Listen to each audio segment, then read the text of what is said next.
Yemen says it has foiled an Al-Qaeda plot to blow up oil pipelines and seize some of the country's main ports. Security remains tight, and hundreds of armored vehicles have been deployed to protect key targets. Both the US and UK have withdrawn diplomatic staff from Yemen, prompted by intelligence reports of renewed terrorist activity. The US is reported to be preparing special operations forces for possible strikes against Al-Qaeda in Yemen. The BBC's correspondent in Washington, David Willis, says it appears that Yemen was at the center of a complex and audacious plot which, had it succeeded, would have given Al-Qaeda control over a crucial aspect of the country's infrastructure. Yemeni government spokesman Rajeh Badi said the plot involved blowing up oil pipelines and taking control of certain cities, including 2 ports in the south, one of which accounts for the bulk of Yemen's oil exports and is where a number of foreign workers are employed. There were attempts to control key cities in Yemen like Makalla and Wazir,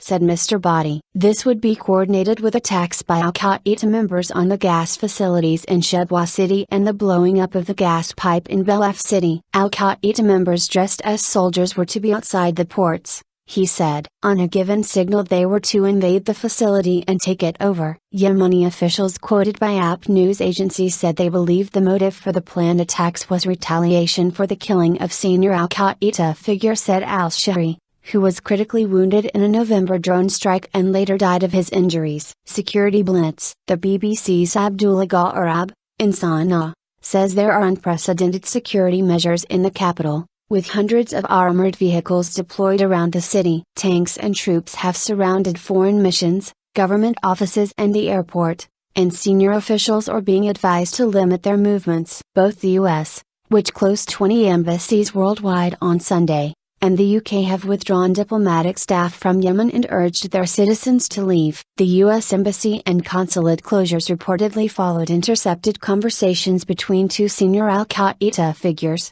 including top leader Ayman al-Zawahiri, suggesting terrorist attacks. According to the New York Times, the US intercepted communications between Zawahiri and the group's head in Yemen, Nasser al-Ruhaishi. The paper said the conversation represented one of the most serious plots since the 9/11 attacks. The Yemeni government spokesman said the international community feared the reaction of Al-Qaeda and added, "We understand such fears." But the foreign ministry has criticized the embassy withdrawals, saying the evacuation of embassy staff serves the interests of the extremists. U.S. Special Forces. Sources have told BBC Newsnight that the U.S. is preparing special operations forces for possible strike operations against Al-Qaeda in Yemen. Although the U.S. has previously sent special forces to train counter-terrorist units, there are now suggestions that the Joint Special Operations Command, JSOC, may be preparing units for strike operations. The sources said, JSOC cooperates closely with the CIA,